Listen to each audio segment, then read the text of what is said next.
اللہ نے پرفیکشن نہیں مانگی، اللہ نے کاؤنٹنگ مانگی کہ ہم کاؤنٹ کر لیں گے، وزن کر لیں گے. اگر تمہاری نیکیاں 51 ہیں اور گناہ 50 ہیں تو بس ہم تمہیں معاف کر دیں گے، ایک پر معاف کر دیں گے. اور اگر برابر ہیں تو کسی نے تمہیں دے دی تو بھی معاف کر دیں گے. کم ہیں نیکیاں تو پھر جتنی کم ہیں اتنی سزا دے کے صاف کر کے پھر جنت میں ڈال دیں گے. تو میں عرض کر رہا تھا کہ خواہشات کا ایک لامحدود قسم کا جہان ہے اندر.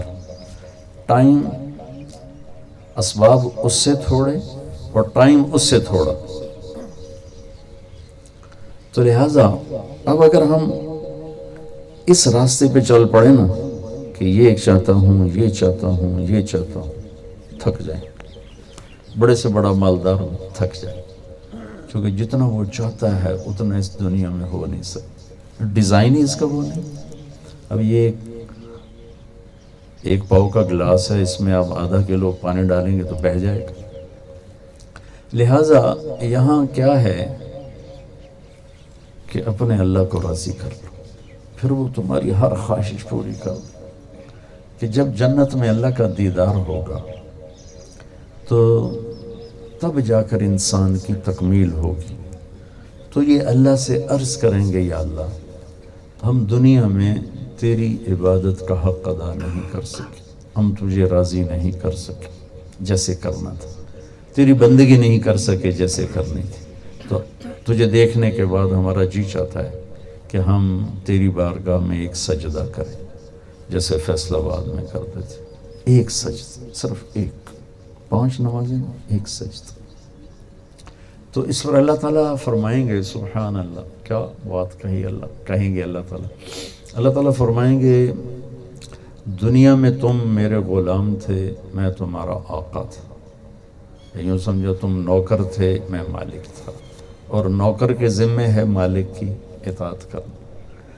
اب تم میرے پاس آئے ہو تو پوزیشن، حیثیت بدل گئی. یہ میرا مہمان خانہ ہے، یہاں جو بھی آتا ہے وہ میرا مہمان ہوتا ہے اور میں اس کا میزبان ہوتا ہوں.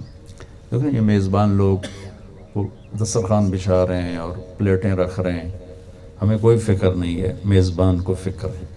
تو اللہ تعالیٰ فرمائیں گے کہ میرے بندو، دنیا میں تم غلام، میں آقا، جنت میں تم مہمان، میں میزبان، اور مہمان سے کام نہیں لیا جاتا. میزبان کی غیرت کے خلاف ہے کہ میزبان سے کام لے. اب تم یہاں صرف اپنی مرضی، چاہتیں پوری کرنے کے لیے آئے ہو. جاؤ موج کرو، کلو واشربوا ہنیئا بما اسلفتم فی الایام الخالیہ وَلَكُمْ فِيهَا مَا تَشْتَهِي أَنفُسُكُمْ وَلَكُمْ فِيهَا مَا تَدَّعُونَ نُزُلٌ مِّنْ غَفُورٍ رَحِيمٍ. سبحان اللہ، کیا کمال. لَهُمْ مَا يَشَاءُونَ فِيهَا وَلَدَيْنَا مَزِيدٌ. قرآن کو دیکھو تو اللہ، اچھا ایک عجیب بات ابھی ذہن میں تو بتا دوں. ایک ہوتا ہے تشتہی، جو اللہ قرآن میں کہا، ایک ہے تدعون. ترجمہ تو یہی ہے، جو چاہو گے، جو دعویٰ کرو گے مل جائے گا. لیکن تشتہی اور تدعون میں فرق ہے. تشتہی کا مطلب ہے تمہارے ذہن میں ہوگا کہ میری یہ خواہش پوری ہو، یہ خواہش پوری ہو، جو چاہو کہ ہم مہیا کر دیں گے. تدعون میں یہ خبر اللہ دے رہا ہے کہ بعض چیزیں تمہارے ذہن میں آئیں گی کہ یہ ہو جاتا، پھر تم اندر سے کہو گے یہ تو ہو بھی نہیں سکتا، یہ تو ہو ہی نہیں سکتا. لیکن جب تم میرے پاس آؤ گے اور اپنی سوچ میں ایسی چیز کا مجھ سے سوال کرو گے جس کے لیے تم خود ہی اندر میں کہہ رہے ہوگے ایسا نہیں ہو سکتا، تو تیرا رب وہ بھی کر دے گا. ہاں، اس کے آگے ایک لفظ ہے نزل من غفور الرحیم. نزل کا کیا مطلب ہے؟ نزل ہے نازل ہونا، آمد. جیسے ابھی ہم نازل ہوئے، آمد ہوئی، آئے. آتے ہی مہمان آپ کو دسترخوان پہ تو نہیں بیٹھا ہے، یہ مجھے پانی کا گلاس دیا ہے، اس کو عربی میں کہتے ہیں نزل. مہمان کے آتے ہی جو چیز ہلکی پھلکی اسے پیش کی جائے، پانی ہے، کوئی جوس ہے، کوئی وہ کوک ہے، پیپسی ہے، یا سردیاں ہیں تو کوئی وہ عربوں میں تو وہ قہوہ چلتا ہے، گرمی سردی، کچھ سوپ ہے، آتے ہی مہمان کو جو چیز دی جاتی ہے اسے نزل کہتے ہیں۔ تو نزل کا پیمانہ اللہ کیا بتا رہا ہے کہ جو چاہو گے دوں گا، جس ناممکن کا تصور کرو گے وہ بھی دوں گا، یہ ہے میری پہلی مہمانی تمہاری آمد پر۔ تو اصل مہمان نوازی اس کے بعد شروع ہوگی، اس کا کیا لیول ہوگا اللہ کے سوا کوئی نہیں۔ تو بھائی یہ زندگی امتحان ہے، میرے نبی ایک زندگی لے کر آئے، وہ سیکھ لیں۔ اس میں چند فرائض ہیں، 5 نمازیں،